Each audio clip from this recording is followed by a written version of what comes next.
ce que le Seigneur a fait pour vous, je suis sûr que vous allez rater beaucoup de choses. Quand j'étais à genoux en train de prier, ce cantique est monté dans mon cœur comme étant quelque chose que le Seigneur veut nous montrer un aspect de ce qu'il a pour nous comme amour. Et je ne réalisais pas davantage les thèmes de la parole. Je sais qu'il y a un message fort que le Seigneur voudrait que je comprenne. Mais quand le cantique est sorti, j'ai compris tout de suite là où le Seigneur voulait venir. L'œuvre de la croix doit être toujours présente devant vos yeux.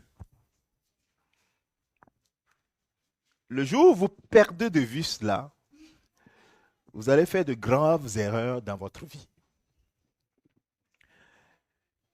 Et ce cantique me permet de comprendre davantage le message que le Seigneur voudrait que nous tous nous puissions écouter ce matin. Le titre de mon message, c'est Avançons, nous sommes des vainqueurs. Alors, je vais te faire un peu l'histoire. L'histoire telle que le Seigneur a voulu se révéler à son peuple. Mais je vais commencer juste au temps de Moïse. Envoie-moi, ne modifie pas, mais envoie-moi comme. Bien-aimé de Dieu, si tu ne comprends pas ce pourquoi le Seigneur t'a appelé, tu auras des problèmes devant. Pas tout de suite, mais devant. La Bible dit dans Exode chapitre 3, dans le verset 2, la Bible dit que, je vais commencer par le verset 1. Vous connaissez l'histoire, mais je vais vous lire juste quelques séquences. La Bible dit que Moïse faisait paître le troupeau de Jéthro, son beau-père, sacrificateur de Madian, et il mena le troupeau derrière le désert et vint à la montagne de Dieu à Horeb. L'ange de l'Éternel lui apparut dans une flamme de feu au milieu d'un buisson. Moïse regarda et voici le buisson était tout en feu et le buisson ne se consumait point. Donc c'est quelque chose d'extraordinaire. Mais ce n'est pas là que je voudrais venir. Je voudrais venir sur les mots, ce que le Seigneur lui a dit. Dans le verset 6, la Bible dit, je suis le Dieu, il ajouta. Donc Dieu ajoute. Il lui a dit d'abord, voilà, les pieds, que tes pieds soient nus parce que là où tu te trouves, c'est une terre sainte. Il ajouta, je suis le Dieu de ton père, le Dieu Abraham, le Dieu d'Isaac, le Dieu de Jacob. Et Moïse se cacha le visage, car il craignait de regarder Dieu. Écoute la suite. La suite est importante. La suite va déterminer beaucoup de choses. J'ai vu la souffrance de mon peuple qui est en Égypte. J'ai entendu les cris que lui font pousser ses oppresseurs, car je connais ses douleurs. Dieu connaît les souffrances de son peuple. Il connaît ses douleurs. Il dit, je suis descendu pour le délivrer de la main des Égyptiens. Si on s'arrêtait là, si Dieu s'arrêtait là, on n'allait pas connaître la fin de l'histoire ou bien la suite de l'histoire. Mais Dieu dit, je vais le délivrer de la main des Égyptiens pour quelque chose. Ou bien, j'ai une suite. J'ai une suite. Et il dit, pour le faire monter dans ce pays, dans un bon et vaste pays, dans un pays où coule le lait et le miel, dans les lieux qu'habitent les Cananéens, les Étiens, les Amoréens, les Phérésiens, les Éviens et les Jébusiens. C'est-à-dire que la délimitation, la parole donnée à Moïse est une parole qui est extrêmement claire. Il n'y a pas d'ambiguïté. Il dit, je vais sortir mon plan et de sortir mon peuple de la souffrance, des douleurs que lui font pousser ses oppresseurs. Et, il y a et je vais l'installer dans un territoire. Dans ce territoire-là, il y a déjà certains habitants qu'on appelle les Cananéens, les Étiens, les Amoréens, les Phérésiens, les Éviens et les Jébusiens. Pas ailleurs, c'est là où je vais les installer. C'est clair ou c'est pas clair?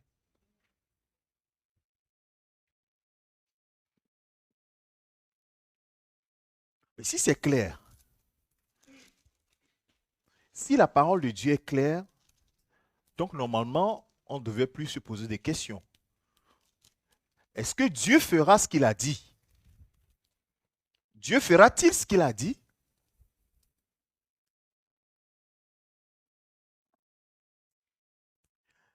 Il dit, je suis le Dieu de ton père Abraham. Et qu'est-ce qu'il dit à Abraham dans Genèse chapitre 15, à partir du verset 13? Là également, c'est extrêmement clair.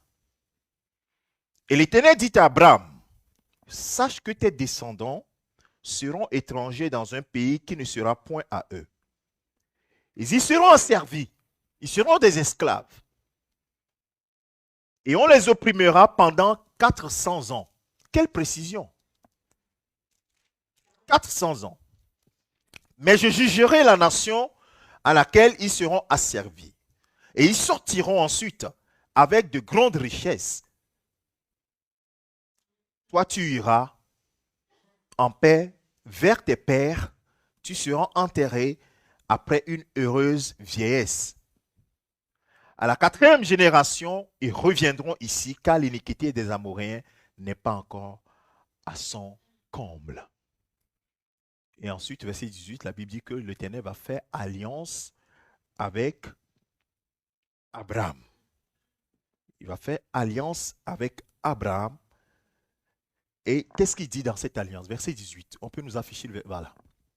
En ce jour-là, l'Éternel fit alliance avec Abraham et dit, je donne ce pays à ta postérité, depuis le fleuve d'Égypte jusqu'au grand fleuve au fleuve d'Euphrate, le pays des Kéniens, des Kénisiens, des Cadmoniens, des Étiens, des Phérésiens, des Réphaïm, des Amoréens, des Cananéens, des Girgasiens et des Ébusiens. Dieu fait alliance avec Abraham. Alors je me pose une question. Est-ce que Dieu peut-il être défaillant dans son alliance?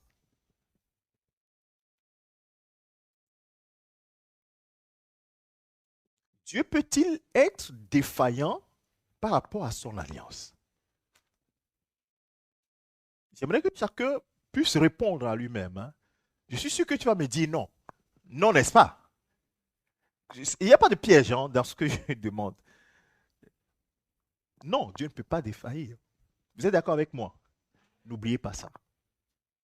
Vous allez comprendre le fil de l'histoire et à la fin, vous allez tirer vous-même une conclusion. Donc ça veut dire que ce que Dieu dit, c'est que ce n'est pas le peuple qui va se donner ce territoire, c'est Dieu qui va le donner. Et Dieu dit à Abraham, je donne, n'est-ce pas? Qui est-ce qui donne? C'est important de retenir ça. Hein? J'aimerais que après vos propres voix puissent résonner à vos oreilles. C'est Dieu qui donne, n'est-ce pas? C'est Dieu qui a promis de donner, n'est-ce pas? Ok. Il mérite que toi et moi, nous lui fassions confiance. Et quand nous ne lui faisons pas confiance, vous pouvez imaginer le cœur de Dieu. Mais la parole de Dieu nous dit quelque part. Comme d'habitude, je vais naviguer entre l'Ancien et le Nouveau Testament pour vous expliquer quelque chose. Un Pierre chapitre, je vais commencer par Colossiens chapitre 1.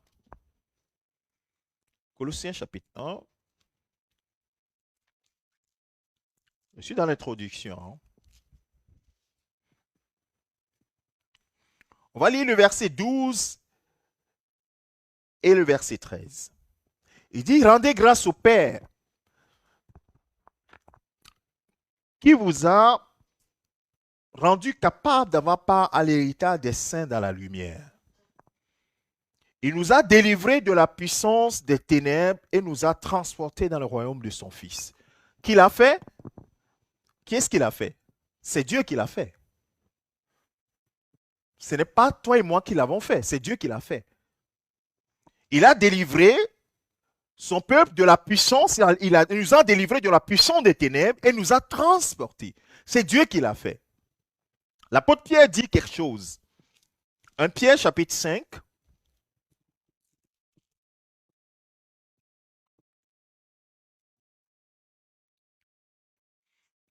Lorsqu'il donne le conseil à l'église, il dit, soyez dans le verset 8, c'est le verset 9 qui m'intéresse. Je vais vous montrer quelque chose là. Soyez sobre, veillez, votre adversaire le diable rôde comme un lion rugissant, cherchant qui il dévorera. Résistez-lui avec une foi ferme, sachant que les mêmes souffrances sont imposées à vos frères dans le monde. Donc ça veut dire que dans le monde, il y avait une souffrance. Il y avait des puissances qui agissaient contre l'homme, qui dominaient l'homme. Comprends bien la pensée, hein? Et donc, Dieu décide de transporter ceux qui lui font confiance et de leur changer de place, de les sortir de là où ils étaient opprimés, de là où ils étaient dans la souffrance, de là où ils étaient dans la douleur, et il les a déplacés. Et ça, ce n'est pas toi et moi qui l'avons fait. Ésaïe a dit déjà dans Ésaïe chapitre 53 que c'est Dieu qui a décidé. Ce n'est pas toi et moi qui avons décidé. Et la Bible dit, verset 4 de Ésaïe chapitre 54, cependant, ce sont nos souffrances qu'il a portées. Et c'est de nos douleurs qu'il s'est chargé. Vous vous rappelez que Dieu disait, Moïse, j'ai vu la souffrance de mon peuple. J'ai vu les douleurs que lui font pousser ses adversaires, ses oppresseurs. Et je suis descendu pour le délivrer. Et ici, la Bible dit, ce sont nos souffrances qu'il a portées. Jésus a porté quoi? Nos souffrances. Ce sont nos douleurs, il s'est chargé de nos douleurs. Et nous l'avons considéré comme puni, frappé de Dieu, humilié. Mais il était blessé pour nos péchés, brisé pour nos iniquités. Le châtiment qui nous donne la paix est tombé sur lui, et ainsi de suite, ainsi de suite. Alors, pourquoi je fais ce parallèle-là? Bien-aimé, si tu ne comprends pas ce que Jésus a fait pour toi, la suite va être toujours difficile, compromettant. Je te montrerai tout à l'heure la suite. Je suis en train de voir, vous voyez les deux faces du livre. Hein. Je suis là, dans le Nouveau Testament, je vous ai montré, Jésus l'a porté, nous étions dans la souffrance, sous la puissance des ténèbres. L'apôtre Paul le dit aux Colossiens, vous étiez sous une domination, et Jésus est venu, il a porté vos souffrances que vous aviez, les douleurs dont vous vous plaignez, et il les a quoi? Il les a portées dans son corps sur le bois. De l'autre côté, Dieu dit, j'ai vu les souffrances de mon peuple, les douleurs, et je suis descendu pour le délivrer, pour le sortir de là, pour l'installer dans un territoire que moi-même j'ai choisi. Waouh! C'est un grand sujet de joie. C'est un très grand sujet de joie. Mais alors,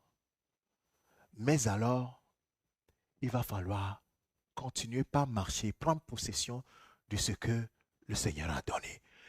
Et de ce côté-ci, dans l'Ancienne Alliance, c'est le territoire que Dieu a réservé pour eux, c'est-à-dire le territoire des Cananéens, des Éphérésiens, ainsi de suite, Girgasiens, tout ça. Et pour ceux qui sont là, qui sont délivrés de la puissance des ténèbres, ils ont été transportés dans le royaume du Fils de son amour, n'est-ce pas? Et ils ne sont pas encore rentrés dedans. Et la Bible nous dit de ce côté-là, que à ceux qui vaincront, je donnerai accès à ça. Et quelque part, je crois que c'est dans Jacques, il dit, ou bien c'est Pierre qui le dit, c'est dans l'espérance que nous sommes sauvés. Je ne sais pas si vous comprenez. Mais alors, il faut y arriver. Il dit, l'apôtre Paul dit que si ceux qui courent pour remporter, ils ont été élus pour courir. Mais ils courent pour remporter un prix. Et que chacun court en ayant pour objectif de remporter le prix. Au début de ces épîtres, il dit, Je cours, je ne suis pas encore arrivé, je n'ai pas encore atteint le but. Mais je cours pour tâcher de saisir. Et à la fin, il dit à Timothée, je suis arrivé, j'ai combattu le bon combat, j'ai achevé quoi? La course. Maintenant, la couronne m'est réservée. Et dans l'Apocalypse, la Bible dit plusieurs fois, à ceux qui vaincront, à ceux qui vaincront, il faut vaincre, mon frère. Il faut arriver à vaincre. C'est-à-dire que la première des choses, de te sortir des souffrances, de te sortir de tes douleurs, de l'hégémonie de l'ennemi, c'est une chose. Mais posséder et rester, rentrer dans ton héritage, c'en est une autre. Un enfant, je t'explique.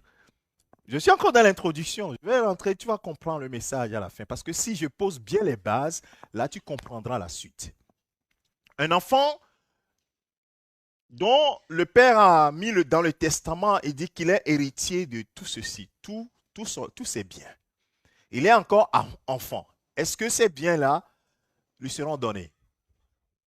On attend, si le père est vivant, on attend que le père meure d'abord. Et même si celui qui est le gestionnaire voit que l'enfant, c'est encore un enfant, il ne va pas lui donner accès à ce qu'il a déjà théoriquement écrit, jusqu'à ce qu'il soit capable de rentrer en possession de ce qu'on lui a, ou bien ce qui lui est dû. C'est pareil pour toi et moi. Je pense que les chrétiens ne mesurent pas très bien cela. Beaucoup de chrétiens ne mesurent pas. Pour beaucoup de chrétiens, en fait, vous savez, si vous ne comprenez pas la pensée de Dieu, vous serez manipulé. Lorsqu'on vous dit, oui, vous croyez en Jésus-Christ, c'est bon, vous êtes sauvés. Ce n'est pas que c'est faux, c'est vrai. Votre nom est écrit. Mais alors, il faut que vous soyez comme cela, debout, jusqu'à rentrer dans le royaume. C'est ça le problème. Parce que tu vas marcher, tu vas traverser des vallées, tu vas aller sur des montagnes. Et quelque part, l'apôtre Paul dit que pourvu que vous reteniez jusqu'au bout ce que vous avez reçu, la profession de votre foi. Parce que sur le chemin, certains vont faire défection. Sur le chemin, certains vont faire naufrage par rapport à la foi. Mais à la porte de rentrer dans l'héritage, on ne va pas dire, mais parce qu'il y a quelques années, tu as signé le chèque, on t'a signé le chèque, que c'est bon, tu peux rentrer. Non, ça ne se passe pas comme ça. Et ce matin, j'aimerais que tu sortes d'ici, que les idées soient claires pour toi. C'est pour cela que chaque jour doit être un jour de décision pour toi. Tout à l'heure, quand on a chanté ce cantique-là, j'ai voulu que si tu n'as pas en pensée cette œuvre de la croix, oh, forcément, tu vas faire défection. Forcément, tu vas faire naufrage à la foi, par rapport à la foi. Ça, il n'y a pas moyen que ça soit autrement. Vous savez pourquoi le Seigneur a institué la Sainte Seine? C'est un symbole. Il dit, faites ceci en mémoire de moi. Chaque fois que vous le faites, vous rappelez ma mort jusqu'à ce que je vienne. Pourquoi il ne dit pas, vous rappelez ma vie, et chaque fois que vous vous rappelez de l'œuvre de la croix que j'ai faite. Il faut que ça soit présent dans votre tête. C'est ça qui va faire que vous allez pouvoir vous mettre à carreau. Vous savez que ce n'est pas vous qui prenez possession de ce que Dieu vous a promis, mais c'est Dieu lui-même qui vous met en possession de la chose. Donc vous devez rester aligné avec sa volonté. Sa volonté, c'est que son fils vienne mourir à la croix pour toi, pour que toi tu aies accès plutôt à ce royaume-là. Et donc, si tu t'écartes de la chose originelle, alors tu t'es écarté de la bénédiction aussi. C'est-à-dire de l'héritage qui t'est réservé. Est-ce que quelqu'un a compris quelque chose? Bon, ok.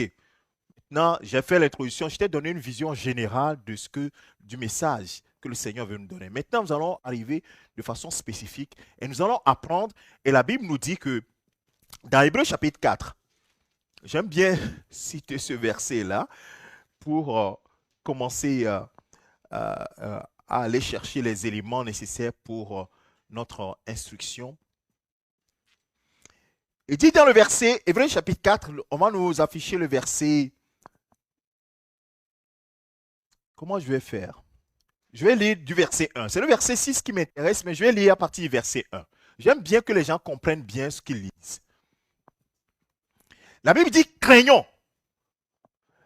L'auteur de l'épître aux Hébreux dit, craignons tandis que la promesse d'entrer dans son repos subsiste encore. C'est-à-dire que vous n'êtes pas encore rentré, mais la promesse de rentrer subsiste encore. Alors là, marchez dans la crainte. C'est ça le secret.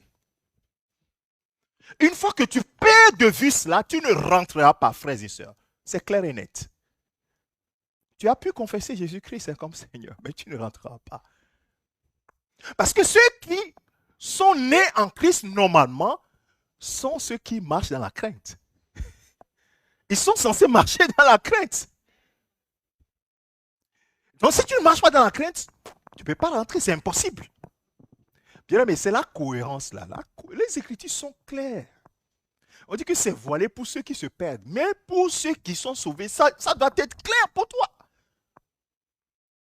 Craignons tandis que la promesse de rentrer, ça veut dire que ce matin, la promesse de rentrer dans son repos est encore là. Oui. Une fois qu'on n'a pas dit Jésus est venu, c'est bon, ou bien la promesse est encore là. Craignons tandis que, je vais lire ici, tandis que la promesse d'entrer dans son repos subsiste encore, qu'aucun de vous ne paraisse être venu trop tard. On continue. Car cette bonne nouvelle nous a été annoncée aussi bien qu'à eux. À qui eux? Bon, on va lire la suite.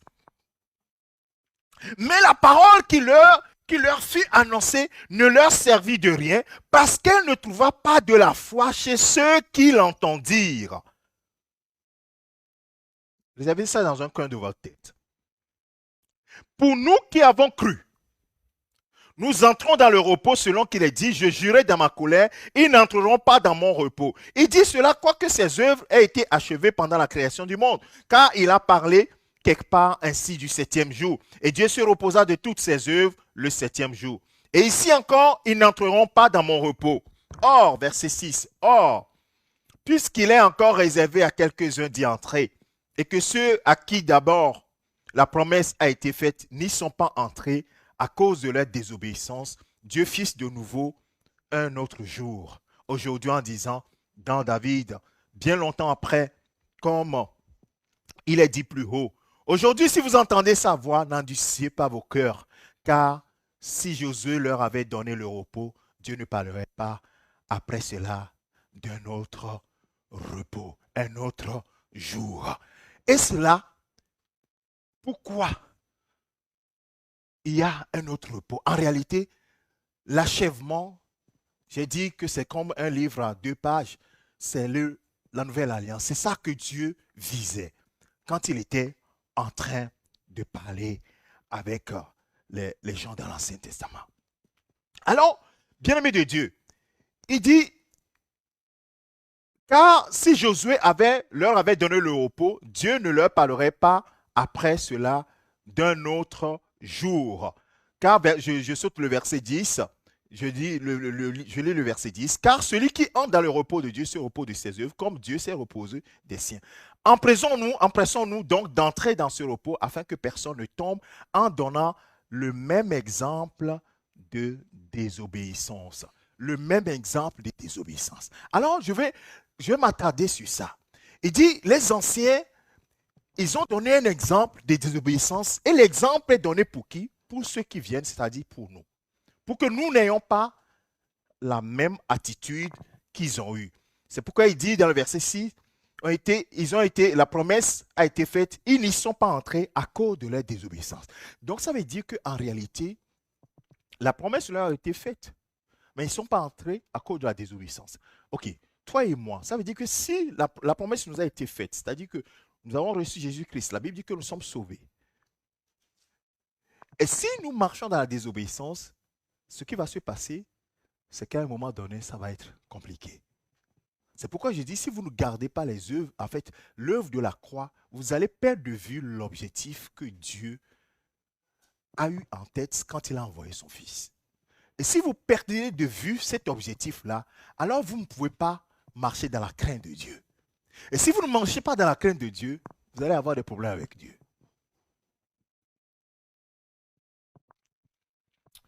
Maintenant, ce qui a été écrit pour notre instruction, n'est-ce pas? Tu es d'accord? Que toute l'écriture est inspirée, n'est-ce pas? La parole, elle est vivante, elle est inspirée, elle est écrite pour notre instruction. Alors nous allons partir dans l'Ancien Testament. À qui la promesse a été faite? Je vous ai parlé de Moïse. Il dit, tes descendants vont s'installer sur une terre. Abraham vont s'installer sur une terre. À Moïse, il dit, voilà, tu conduiras le peuple vers un endroit que j'ai réservé. Ils vont sortir de l'Égypte ou pas? Ils vont sortir de façon glorieuse. Dans Exode chapitre 15, si vous voyez les cantiques qu'ils ont chantés, c'est extraordinaire. Ils ont dansé, ils ont chanté. Toi et moi, quand nous avons reçu Christ, nous avons chanté, nous avons dansé. Et même nous sommes allés aux eaux de baptême, nous étions contents, n'est-ce pas? Eux aussi sont passés par les eaux de baptême. La Bible dit, l'apôtre Pierre dit dans 1 Pierre, il dit que cette traversée de la mer Rouge est une figure du baptême. Eux aussi sont baptisés. Et ils sont sortis des eaux de baptême de l'autre côté et ils étaient tout en joie. Mais alors, est-ce qu'ils sont arrivés? Il y a un chemin. Mais si tu es sorti et que tu meurs, tu es rentré dans le repos. Mais ils vont traverser pour aller sur la destination finale que le Seigneur leur avait promis, a promis à leurs descendants, à leur ascendant, Abraham. Et eux, ils sont maintenant dans l'accomplissement, devraient être dans l'accomplissement de ce que le Seigneur a prévu pour eux au travers de la promesse faite à leur ascendant Abraham. Alors la Bible dit qu'ils étaient sur le chemin. Bien sûr, ils ont fait des erreurs. Ils ont fait des erreurs. Mais le comble, j'aimerais te montrer le comble. Mais l'histoire, en fait, ce n'est pas trop de juger les anciens, mais de pouvoir tirer des leçons de ce que les anciens, de la marche des anciens, pour nous aujourd'hui. Sinon, ça ne servira à rien. Et c'est pour cela que certains ont fermé la part de l'Ancien Testament. On dit que maintenant, nous sommes dans la Nouvelle Alliance. On ne va même pas regarder ce qui se passe dans l'Ancien Testament. C'est une grave erreur. Puisque la Bible dit que c'est écrit pour notre instruction. C'est comme ton père, il a fait des erreurs dans sa vie, il t'appelle. D'ailleurs, c'est ce que David a fait avec son fils Salomon. À la fin de sa vie, il dit, mon fils, je vais te donner un conseil. Moi, j'ai marché avec ce Dieu-là. Toi, tu viens de commencer par le faire. Alors, sache que tu dois marcher avec lui de tout ton cœur. Parce que lui, il sonde les pensées, la profondeur des cœurs. Parce qu'au moment où moi je faisais mon péché et que je croyais que j'étais caché, que personne ne me voyait, il a dévoilé publiquement mon péché. Donc sache qu'il le fera pareil pour toi. Il sonde la profondeur du cœur. Donc lui, tu ne peux pas le cacher. Tu vas te cacher devant lui. Tu ne peux pas te cacher devant lui. Et pour cela, il faut que tu marches droit devant lui. Que ton cœur soit tout à l'Éternel. Amen. De la même manière, donc, nos pères physiques font des erreurs, nos parents, et après ils nous appellent et disent, hé, mon fils, ma fille, ça, moi j'ai fait ces erreurs. Toi, ne fais pas ça. C'est la même chose ici. Les pères ont fait des erreurs, ils disent, vous aussi, ne marchez pas comme ça. Et c'est ce que j'ai lu tout à l'heure dans l'Épître aux Hébreux, il dit, ne marchez pas dans la même. Qu'est-ce qu'on a dit? Ce n'est pas un mot que nous aimons beaucoup. Hein? Désobéissance, dans la même désobéissance. Alors, on va lire quelques séquences. Dans Nombre, je vais lire dans Nombre 13 et Nombre 14, quelques séquences. L'Éternel dit, à partir du verset 1 de Nombre chapitre 13, l'Éternel parla à Moïse et dit, envoie des hommes pour explorer le pays de Canaan. C'est le territoire que Dieu avait situé à Abraham et a situé également à Moïse quand il a appelé. Je donne aux enfants d'Israël, non, il dit, envoie des hommes pour explorer le pays de Canaan que je donne. J'aimerais que vous, dans vos Bibles, que vous puissiez souligner ces choses. Tout ce que toi-même tu vas essayer de faire par ta propre force, sache que tu vas échouer. Si tu penses que Dieu t'a sauvé pour que tu puisses te débrouiller, tu as échoué déjà. Le titre de mon message, c'est Avançons parce que nous sommes des vainqueurs. Avançons parce que nous sommes des vainqueurs, parce que cette victoire ne dépend pas de toi, mais dépend déjà de Dieu. Et la seule chose qu'il demande de toi normalement, c'est pourquoi j'ai insisté sur la désobéissance. Ce qu'il demande de toi, c'est quoi? C'est l'obéissance. C'est tout ce qu'il demande de toi. C'est ça qui nous pose problème. Les gens pensent que Dieu demande beaucoup de choses de nous. Oh, Dieu demande que je fasse. Non, Dieu ne demande pas beaucoup de choses de toi. Il demande qu'une seule chose, l'obéissance. L'obéissance à sa voix. Ce qu'il dit, que tu ne contestes pas ce qu'il dit. On a fait une veille de prière ici. Les 3 jours qu'on a fait fin octobre, il dit, il y en a beaucoup qui contestent ma parole. Même quand je suis en train de parler là, il y en a dans le peuple qui sont en train de contester cette parole-là. Ça, c'est extrêmement mauvais pour le Seigneur. Ce que l'on ne sait pas, c'est que Dieu lit dans le cœur. Il dit, oh, ce que le pasteur ressent à moi, j'ai déjà ma théologie qui est là. Dieu a déjà lu. Dieu a déjà lu dans ton cœur. Il ne faut pas faire ça, il faut écouter. C'est pourquoi il dit, si aujourd'hui vous entendez ma voix, n'endurcissez pas vos cœurs comme les anciens ont endurci leur cœur. C'est tout. C'est tout le message de ce matin. Et qu'est-ce que les anciens ont fait? Devant la promesse, quand Moïse les a fait sortir, il dit, je viens vous faire sortir parce que Dieu a promis que nous irons sur un territoire qu'il a déjà promis à notre père Abraham.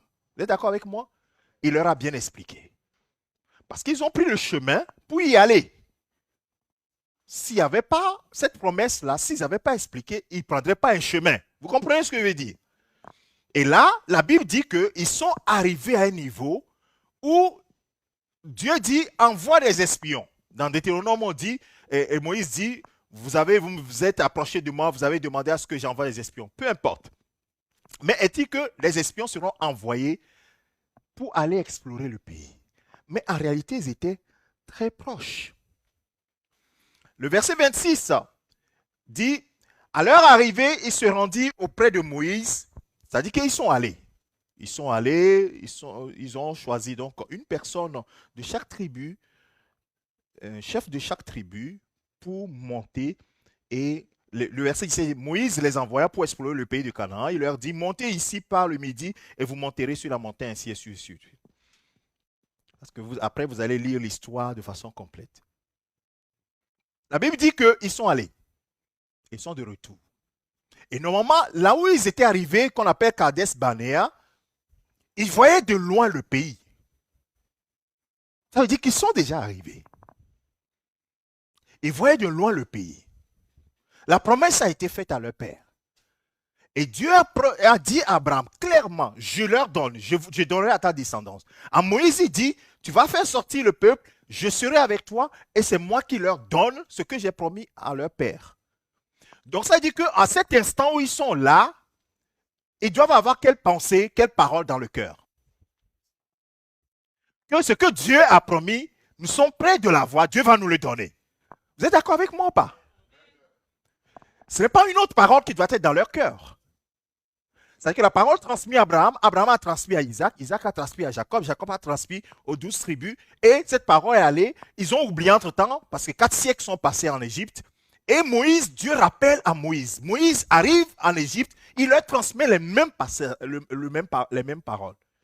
Parce que le Seigneur sait que on doit se baser toujours sur une parole. Quand Jésus dit à Pierre, viens, marche sur l'eau, si Pierre n'avait pas reçu cette parole, il ne pourrait pas marcher sur l'eau. C'est impossible pour lui. Sur ta parole, quand Jésus lui a dit, jette le filet, alors que toute la nuit, il a jeté le filet. Et à l'époque, en Israël, on ne peut pas, même jusqu'à maintenant, on peut pas jeter le filet et le jour, parce que les poissons voient le filet. Le filet qu'ils utilisaient à l'époque, c'était, les recherches ont montré que c'était des filets en coton. Donc, dans la nuit, les poissons ne voyaient pas le filet. Donc, ça veut dire que la pêche se faisait la nuit. Ça ne se faisait pas le jour. Donc, ils sont arrivés, c'était en plein jour. Et Jésus dit, Pierre, qu'ils étaient des spécialistes de la pêche, jetez vos filets. C'est pourquoi il dit, mais nous avons cherché le poisson toute la nuit. Nous n'avons pas pu trouver. Mais le jour où les poissons vont voir les filets, tu nous dis de jeter. Mais sur ta parole. Je ne vais pas le faire à cause de mon expérience, mais sur ta parole. Et il a jeté le filet, quelque chose s'est passé. Toujours sur la parole du Seigneur. Et donc, Moïse a donné une parole. Donc, à Kadesh Barnéa, on s'attend à ce que la seule parole qui soit dans leur cœur, c'est que le Seigneur nous donne le pays qui est devant nous là. Peu importe, il nous donne ce pays-là. La Bible dit que dans le verset 26, Nombre chapitre 13, verset 26, à leur arrivée, il se rendit auprès de Moïse et d'Aaron et toute l'assemblée des enfants d'Israël à Kadesh dans le désert de Paran. Il leur fit un rapport ainsi qu'à toute l'assemblée et il leur montrait les fruits du pays. Voici ce qu'ils racontèrent à Moïse. Nous sommes allés dans le pays où tu nous as envoyés. À la vérité. Ça veut dire que c'est vrai. C'est un pays où coule le lait et le miel. Et en voici même les fruits. Mais le peuple qui habite ce pays est puissant. Les villes sont fortifiées très grandes. Nous y avons vu des enfants d'Anak, c'est-à-dire des géants. Ensuite, il dit, les Amalécites habitent la contrée du Midi, les Étiens, les Jébusiens, les Amoréens habitent la montagne, et les Cananéens habitent près de la mer et le long du Jourdain. Ça veut dire qu'ils ont confirmé ce que Dieu avait déjà annoncé à Moïse, que c'est un endroit où habitent les Cananéens, les Étiens, les Jébusiens. Vous comprenez? Ils ont confirmé. Donc ça veut dire qu'ils ne se trompent pas de territoire. C'est eux-mêmes qui ont confirmé que c'est bien le territoire. C'est bien le territoire dont Dieu a parlé. C'est pas fini. Caleb fit taire le peuple qui murmurait contre Moïse et il dit, montons, emparons-nous du pays, nous y serons vainqueurs. Mais les hommes, je vais revenir là-dessus tout à l'heure, mais les hommes qui étaient allés avec lui dirent, nous ne pouvons pas monter contre ce peuple, car il est fort que nous. Comment se fait-il? Et tous. Et ils décrièrent devant les enfants d'Israël le pays qu'ils avaient exploré. Il dit, le pays que nous avons vu, parcouru pour l'explorer est un pays qui dévore ses habitants. Tous ceux que nous y avons vus sont des hommes de haute taille, donc les enfants d'Anak, et nous y avons vu des géants, enfants d'Anak, de la race des géants. Nous étions à nos yeux et au leur comme des sauterelles. Et là, de cette histoire, 10 personnes sur 12 vont donner le rapport que le pays, et tous, ils sont unanimes. Le pays est bon, est le bon pays. Donc, le territoire que le Seigneur a défini, c'est bien ce territoire. Et il y a véritablement de bonnes choses. Mais il y a un problème. Et souvent, quand on vous parle, on dit « mais », il faut oublier la première partie, il faut bien écouter la suite. Parce que la suite va déterminer. La suite, ça veut dire que ça annule déjà la première partie. Et il dit « mais », il y a des géants sur le territoire et nous ne pouvons pas nous emparer du territoire. Alors, je vous repose la question. Dieu qui a fait la promesse de donner le territoire à Abraham, et il a reprécisé à Moïse, peut-il ne pas donner ce territoire à son peuple? C'est une question. Je vous mets juste, vous êtes parmi les 12 qui ont été envoyés. Frère Eric, tu es parmi les 12 qui ont été envoyés. Tu es allé voir, il y a des géants. Ce n'est pas que c'est faux. Les gens sont puissants, les villes sont fortifiées. Alors, est-ce que tu es sûr que Dieu peut vous donner ce petit territoire-là?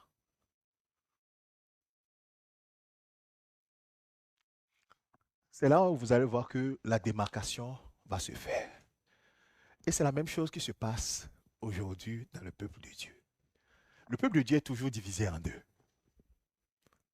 Les gens qui croient que ce que Dieu dit est vrai et qui n'ont même pas besoin de douter une seule seconde.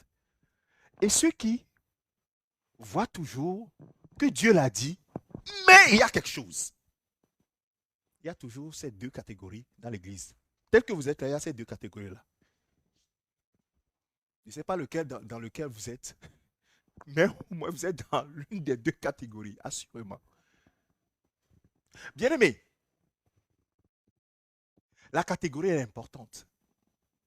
Vous comprenez pourquoi j'ai dit que l'œuvre de la croix ne doit pas se séparer. Ça y est que le début.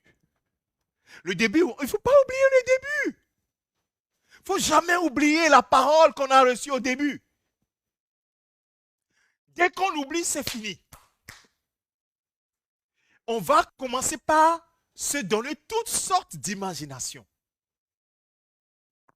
Et c'est ce qui va se passer. Et le chapitre 14 nous dit, j'ai organisé mon message, mais je vais le dire tel que, je vais le raconter comme une histoire. Comme ça, c'est beaucoup plus simple. Dans le chapitre 14, verset 1 nous dit que toute l'assemblée éleva la voix et poussa des cris. Et le peuple pleura toute la nuit. Donc les 10 ont monté le peuple en disant, nous ne pourrons pas y arriver parce qu'il y a des géants. Et nous sommes en train de faire un enseignement le mercredi sur le géant Goliath. Et la Bible dit dans Genèse chapitre 6 qu'il y avait déjà des géants qui existaient à l'époque. À l'époque, il y avait déjà des géants qui étaient, la Bible dit que c'était des gens qui étaient fameux à l'époque et que les fils de Dieu, c'est-à-dire les anges, sont descendus, ils ont eu des rapports intimes avec les hommes. Et ils ont fait des enfants qui ne sont pas des enfants qui sont normaux. C'est des hommes qui ne sont pas des vrais hommes. Et ils étaient des gens de taille élevée. Et Anak, ça veut dire des gens qui ont le cou long. Ça, c'est l'étymologie d'Anak, c'est les gens qui ont le cou long. Donc, ils étaient des géants. Et on dit de Goliath qu'il avait quoi? Il avait 3 mètres. 3 mètres, environ 3 mètres. Donc, c'est des gens comme ça qui habitaient le pays. Et donc, le peuple a eu tellement peur qu'ils ont pleuré toute la nuit. Et tous les enfants d'Israël, verset 2, continuons l'histoire. Tous les enfants d'Israël murmuraient contre Moïse et Aaron. Et toute l'assemblée leur dit, que ne sommes-nous pas morts dans le pays? Que ne sommes-nous morts dans le pays d'Égypte? Ou que ne sommes-nous morts dans ce désert? Pourquoi l'Éternel nous fait-il entrer dans ce pays où nous tomberons par l'épée, où nos femmes et nos petits-enfants deviendront une proie? Ne vaut-il pas mieux pour nous retourner en Égypte?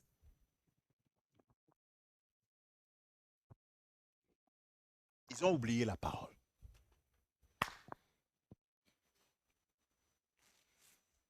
Et ils ont dit, Dieu a menti.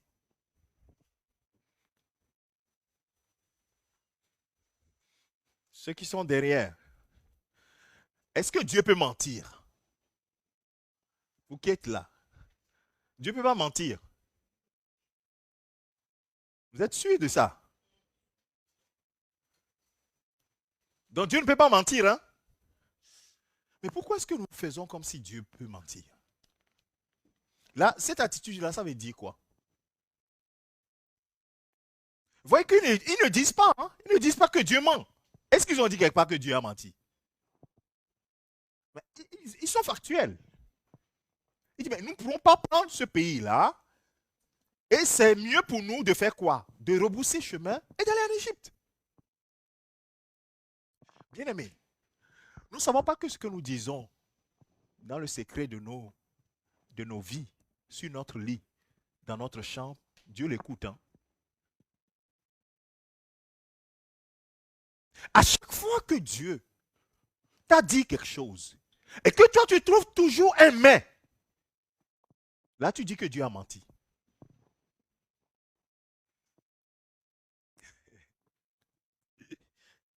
Le thème de mon message, c'est avançons, nous sommes des vainqueurs. Et le peuple de Dieu, quand on dit ça, il dit oui, nous sommes des vainqueurs. Mais quand je discute parfois avec les enfants pas les enfants de Dieu, mais certaines personnes, je me dis, oh Seigneur, Vous savez que à la fin, je me mets en intercession. J'ai dit que la personne, c'est-à-dire que la parole de Dieu est effacée de la mémoire de la personne. Et la personne va commencer par faire quoi? L'apologie du diable et de sa puissance. Comme ils sont en train de faire là. Oh, ils sont des géants. Ils sont plus forts. Les villes sont fortifiées. Nous ne pourrons pas y arriver. Mais quand je lis dans ma Bible, et dans la tienne aussi, la parole de Dieu me dit que nous sommes des vainqueurs. Et que la parole de Dieu me dit que Jésus, il a ceux qui nous font peur, c'est-à-dire les géants, que Jésus les a dépouillés dans les armes, avec dépouillés des armes dans lesquelles il se confiait. Dans Colossiens chapitre 2, verset 15, il me dit qu'il a dépouillé c'est-à-dire que les dominations, les principautés, les autorités. Et dans Éphésiens, on dit qu'il y a des princes du monde des ténèbres. Il les a dépouillés et les a livrés publiquement en spectacle en triomphant d'elle par. Donc ça veut dire que en réalité, ils ont leurs armes, mais ces armes-là ne sont plus efficaces contre nous. Logiquement, théoriquement. Est-ce que Dieu a menti là? Dieu n'a pas menti. Si Dieu n'a pas menti, pourquoi quand nous sommes devant ces anaques, quand nous sommes devant ces villes fortifiées, quand nous sommes devant ces situations, nous oublions que Dieu a fait une promesse?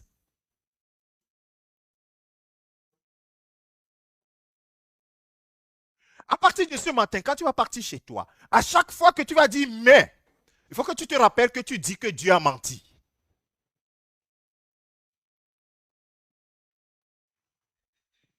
Ils ne le disent pas. Mais c'est ce qui, dans leur attitude, c'est ce qui se fait voir. Mais, il y a un mais, je vais effacer la mauvaise attitude, il y a un mais. Dieu se réserve toujours quelques personnes qui ont une foi indéfectible envers lui. Et dans ce peuple, je suis convaincu, il y a des gens au milieu de nous là, c'est-à-dire que leur foi ne bouge pas d'un iota. C'est ceux-là que Dieu veut.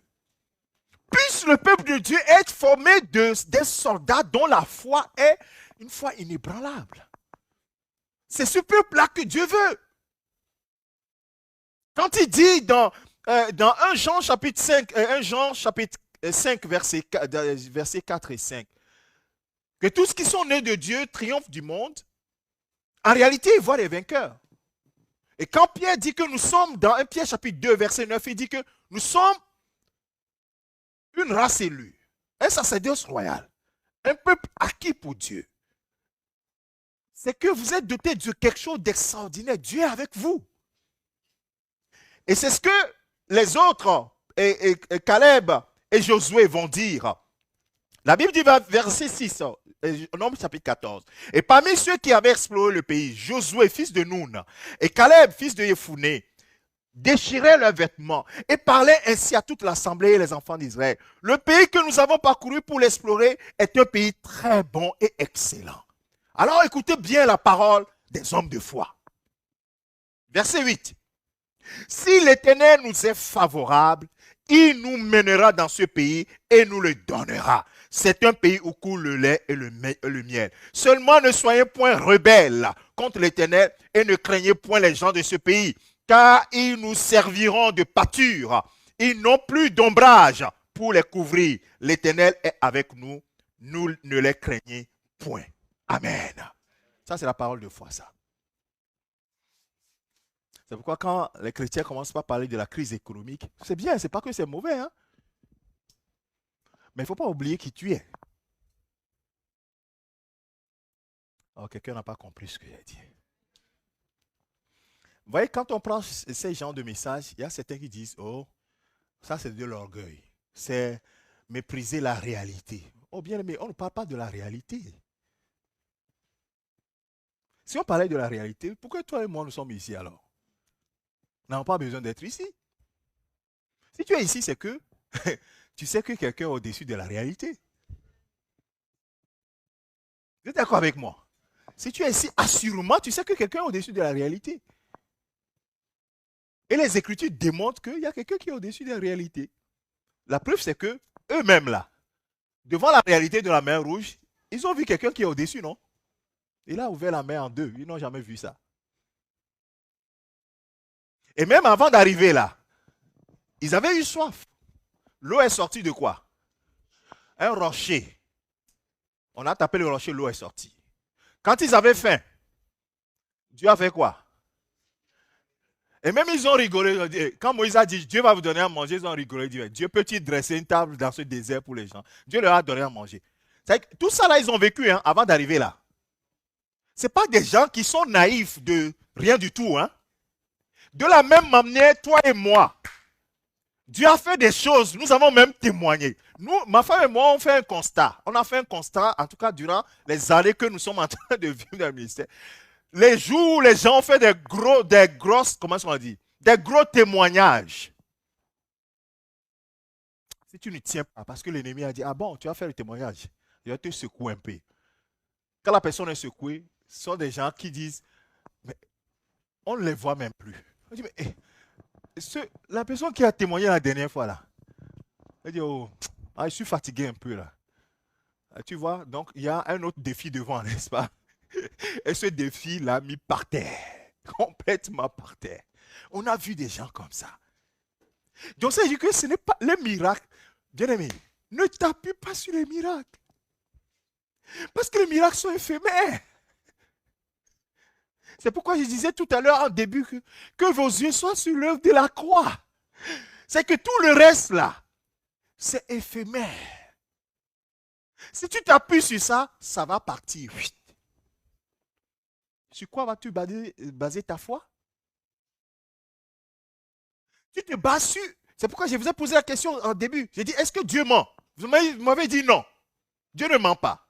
Donc, garde sa parole, quelle que soit la circonstance. C'est tout ce que je veux dire. Parce que le miracle, tu dis, oh Seigneur, donne-moi un travail. Dieu te donne un travail. Peut-être dans 10 ans, tu perds ce travail. Donc, tu vois que le travail, là où Dieu a fait le miracle pour que tu rentres dans ce travail-là, c'est-à-dire que tu ne peux plus... La seule chose que tu dis, ah, Dieu est fidèle, un jour je l'ai invoqué, il m'a répondu. Si tu es vraiment un homme de foi, tu vas te souvenir de là. Mais beaucoup vont oublier même ce qui s'est passé. Vous voyez, un miracle chasse l'autre. Un miracle chasse l'autre. Donc c'est toujours éphémère. Donc il ne faut pas se baser sur ça. C'est pour cela que beaucoup de chrétiens, quand ils voient leur vie, les choses ne marchent pas, je dis, Dieu n'est pas avec moi. C'est faux frère. C'est faux sœur. Donc ça veut dire que tu veux dire que quand Jésus, on le mettait la couronne d'épines, Dieu n'était plus avec lui, n'est-ce pas? Tu peux le dire? Et tu peux le démontrer? Bon. Quand Joseph était dans le puits là, Dieu était avec lui ou bien il n'était pas avec lui? Vous ne répondez pas là. Dieu était avec lui ou pas? Ah bon? Donc on peut être dans le puits, mais Dieu est avec nous. Bon, quand Joseph était dans la prison là, Dieu était avec lui ou pas? Donc on peut être dans une prison, mais Dieu est avec nous. La réponse de ce matin là, Dieu va vous le rappeler. Il faut que vous écoutez bien vos réponses là. Dieu va vous le rappeler. Mais pourquoi est-ce que quand vous traversez les choses, vous avez l'impression que Dieu vous a abandonné? Mais c'est nous qui abandonnons Dieu. Dieu ne nous a jamais abandonnés. C'est nous qui l'abandonnons. On a oublié Joseph dans la prison 2 ans. 2 ans. Mais Dieu était toujours avec lui. Parce que Dieu cherche le moment propice là, pour l'installer sur le trône. Dieu est en train d'observer bien Pharaon. Mais au moment où Dieu observe ton ennemi pour chercher le bon moment, toi tu es en train de pleurnicher et de dire même Dieu, ah tu ne m'aimes pas, je m'en fous de toi. C'est que tu fermes définitivement la porte. C'est ça le problème. Et après, tu vas faire comme les gens qui disent, oh, nous on a adoré Dieu jusqu'à maintenant, vous aussi allez essayer. Maintenant, là, nous, on va rester, on va suivre le match, le foot. Là. Vous allez adorer. Parce que nous, on a fait ça. Il n'y a rien, on n'a rien trouvé. Parce que toi-même, à un moment donné, tu as renoncé. Tu as renoncé à la foi. Il faut tenir ferme jusqu'au... C'est ça que le Seigneur demande. C'est jusqu'au bout. Et c'est ce que ces jeunes hommes étaient en train de dire, mais non. Si l'Éternel, verset 8, si l'Éternel nous est favorable, il nous donnera un pays comme il a promis. Oh mon frère, ma soeur. Et je finirai ce message par te dire, tout à l'heure je disais que les enfants d'Israël disaient que Dieu a menti. Peut-être que tu as trouvé ça un peu exagéré de ma part. Mais je vais te lire ce passage-là, quand Dieu va rentrer dans la balance. Donc ils étaient en train de faire la petite récréation, comme nous aimons bien le faire. Oh, nous parlons contre les gens. Moi, de toute façon, je ne viendrai pas dans cette église, les gens parlent mal de moi, ceci, les gens ne me respectent pas, les gens font ceci, ceci. Dieu est là en train de voir comment tu es en train de te défouler dans ta récréation. Mais quand il va arriver dans la balance, là tu sauras qui est un Dieu. Faites attention à ce que vous dites, frère. Faisons attention. Dans Nombres chapitre 14, verset 11. Et l'Éternel, il dit, verset 10 d'abord, toute l'assemblée parlait de les lapider. C'est-à-dire, Moïse, ton frère Aaron là. Je crois, est-ce qu'il y a, oui, il y a Aaron. Puisqu'ils sont tombés tous les deux. Et Caleb et Josué, vous là, on va vous déchirer. Est-ce que vous voulez vous opposer à nous? Nous, on veut retourner en Égypte. Et vous voulez vous opposer à nous. Il dit qu'ils ont pris des pierres. Toute l'assemblée parlait de les lapider lorsque la gloire de l'Éternel apparut sur la tente d'assignation devant tous les enfants d'Israël. C'est-à-dire que Dieu dit, bon, maintenant je siffle la fin de la récréation. Parce qu'ils avaient tellement, dès qu'ils voient la gloire de Dieu descendre sur la terre, tout le monde se prosterne. Et ça, même dans la rébellion, ils ont vu la gloire, ils se sont prosternés quand même. Et l'Éternel dit à Moïse, jusqu'à quand ce peuple me méprisera-t-il? Ouais, Dieu dit que le peuple le méprise. Mais quand ils faisaient ça, ce n'était pas dans leur pensée de mépriser Dieu, vous comprenez? C'est ça le danger, frères et sœurs. Nos attitudes, nos paroles disent quelque chose à Dieu. Et c'est ça, c'est là où nous devons être très attentifs. Leur attitude et leurs propos disent de Dieu que Dieu, ta parole est misérable, est méprisable. Au grand Dieu, tu vas dire ça, ce n'est pas une bonne chose. Vous voyez que de façon sensée, tu ne peux pas le dire de ta bouche. Mais ton attitude peut le trahir, il peut trahir cette attitude-là, cette pensée-là. Il dit, jusqu'à quand ne croira-t-il pas en moi, malgré tous les prodiges que j'ai faits au milieu de lui? C'est la question que le Dieu a posée. Alors, nous tous qui sommes ici, si tu es là, ça veut dire que tu as cru un jour au Seigneur Jésus-Christ. Alors, j'aimerais que le Saint-Esprit, en quelques secondes, te défile ta vie avant de t'asseoir ce matin-là. Dieu dit, jusqu'à quand ils vont me croire malgré tout ce que j'ai fait dans leur vie, malgré tout ce que Dieu a fait dans ta vie.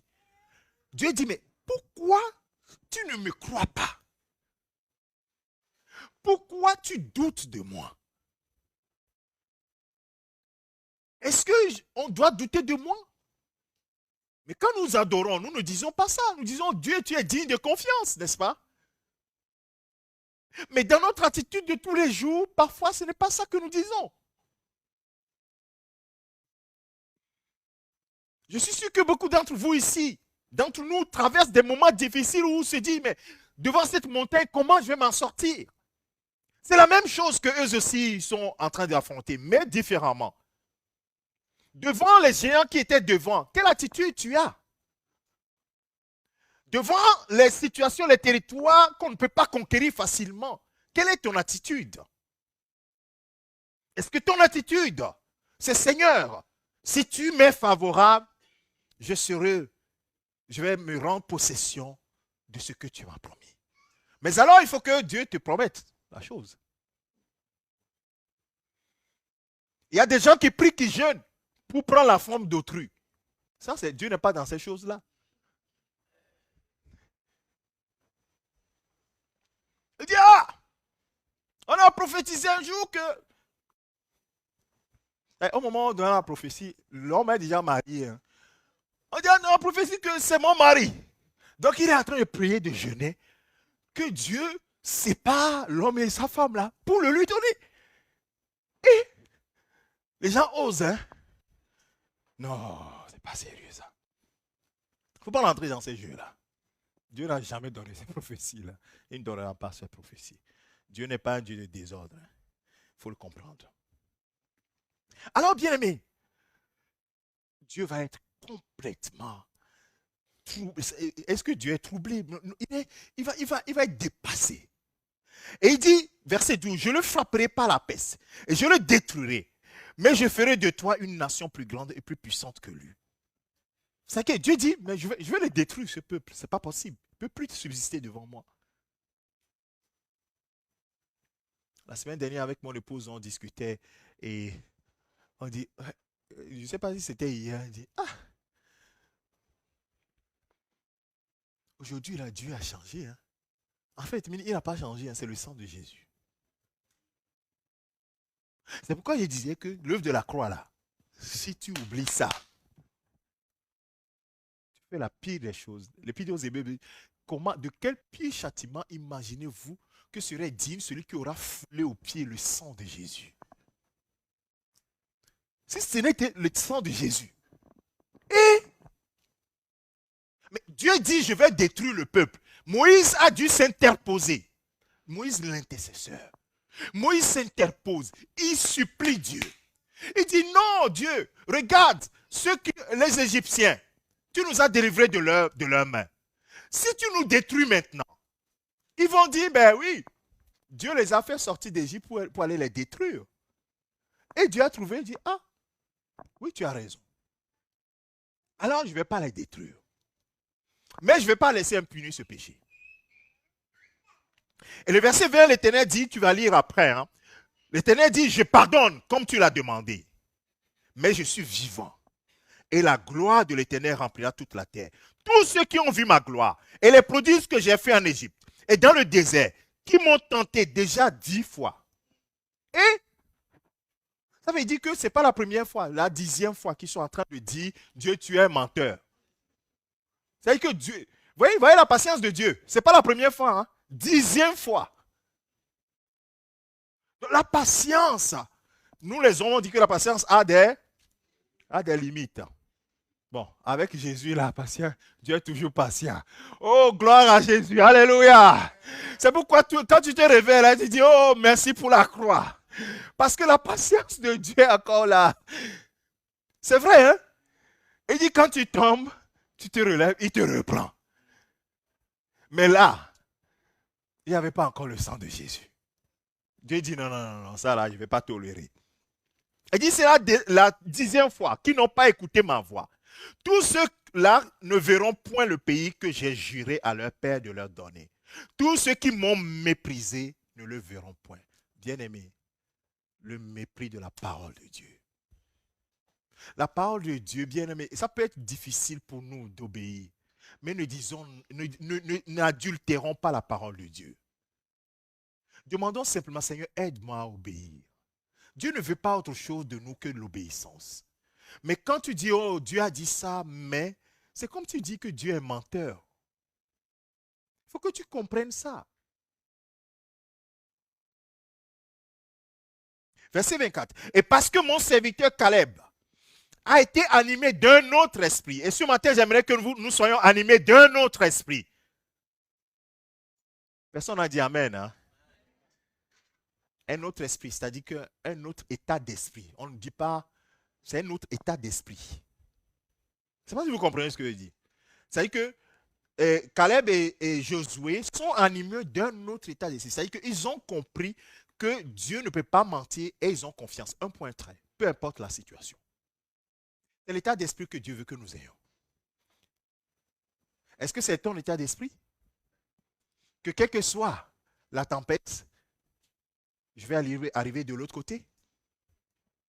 Quelle que soit la difficulté dans cette vie, je vais vivre la vie chrétienne victorieuse parce que Dieu l'a dit.